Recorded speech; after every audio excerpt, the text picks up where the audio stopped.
ఈరోజు మేడే సందర్భంగా హనంకొండ జిల్లా జేఏసీ ఆధ్వర్యంలో తెలంగాణ తల్లి విగ్రహం మర్కజీ స్కూల్ వద్ద ఎర్ర జెండాని ఆవిష్కరించి కార్మిక కర్షక బడుగు బలహీన వర్గాలు ఎవరైతే ఉన్నారో కార్మిక వృత్తి మీద ఆధారపడి శ్రామికులుగా ఎవరైతే ఉన్నారో వాళ్ళందరి కష్టార్జితంగా ఈరోజు వాళ్ళందరూ సెలవు దినంగా వాళ్ళ కార్మిక వర్గాన్ని వాళ్ళ ఐక్యతను చాటే దినంగా ఈ మేడేని జరుపుకుంటాం.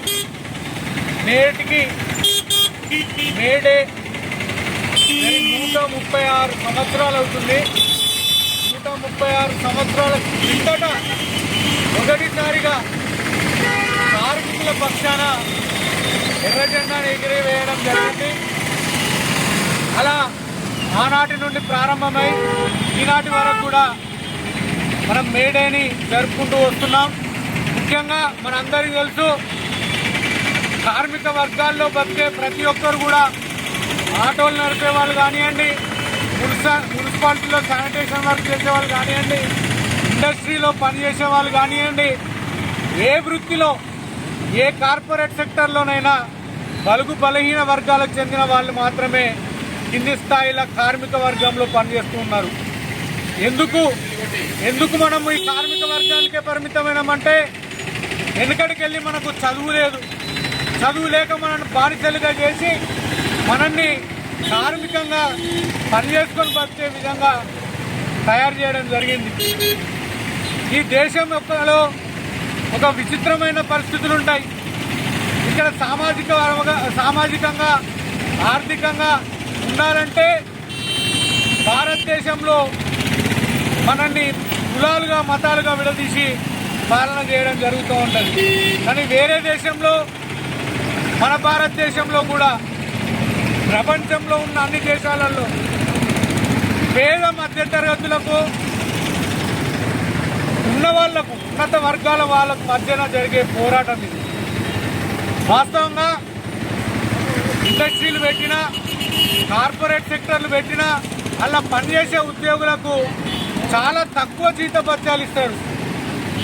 ఈ సందర్భంగా మనం కోరుకునేది ఒకటే, రేపటి దేశంలో కానీ రాష్ట్రాల్లో కానీ చట్టాలు జరిగితే ఏ కార్మికులు అయితే పనిచేస్తున్నారో ఆ కార్మికులు పనిచేసేటువంటి యాజమాన్యం వారికి వచ్చే జీతభత్యాలు కాకుండా ఆ లాభాల్లో నుండి 50% వాటాని బిల్లుగా ఆమోదించి వాళ్ళకు అందజేయాల్సిన అవసరం ఉన్నది. ఎందుకంటే కష్టం ఒకరిది, సుఖం ఒకరిది అయిపోతుంది. వాస్తవంగా పెట్టుబడి పెట్టినందుకు ఆ పెట్టుబడిదారుకి ఎంతో కొంత లాభం జరగాలి, శ్రామిక వర్గానికి కూడా లాభం జరగాలి. కానీ ఏది అమలు జరగడం లేదు.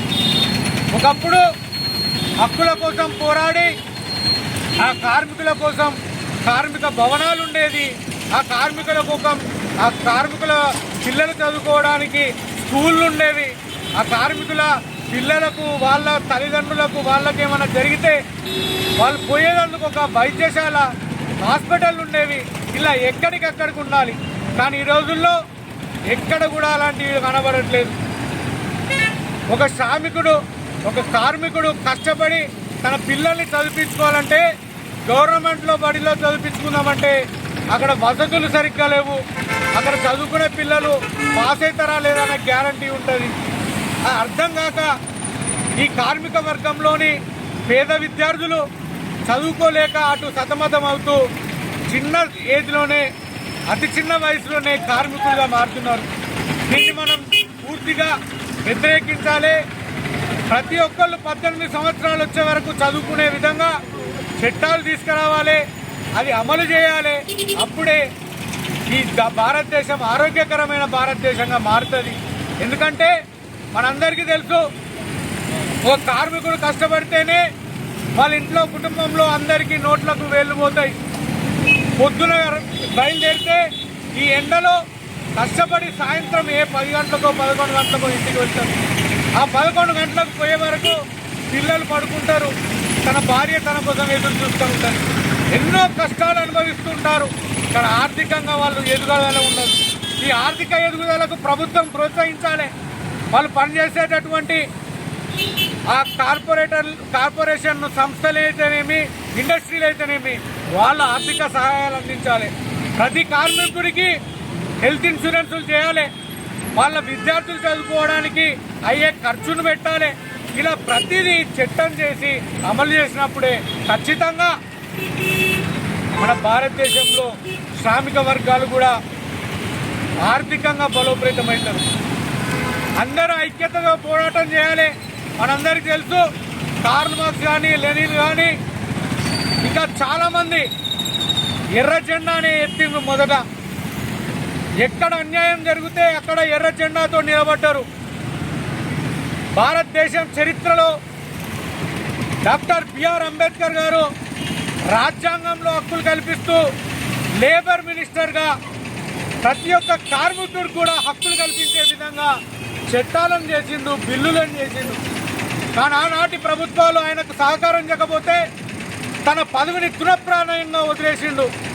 అలాంటి నాయకులను చూసినటువంటి సమాజంలో ఈరోజు ఏ నాయకుడు ఏ పార్టీలో ఉంటాడో తెలియదు. ప్రజల మనోభావాలు, కార్యకర్తల మనోభావాలకు అవసరం లేదు.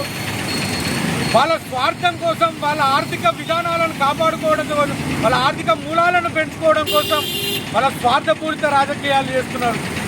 ఇలాంటి వాటిని మనం కట్టుదిట్టం చేయకపోతే రేపటి రోజున భారతదేశ భవిష్యత్తు ప్రమాదకరమైన హెచ్చరికలు జారీ చేస్తున్నాం. రేపటి రోజున ఎవరైతే స్వార్థం కోసం పోరాడుతున్నారో, వాళ్ళ స్వార్థ ప్రయోజనాల కోసం పనిచేస్తున్నారో అలాంటి నాయకులను తరిమి కొట్టండి. ప్రజల శ్రేయస్సు కోసం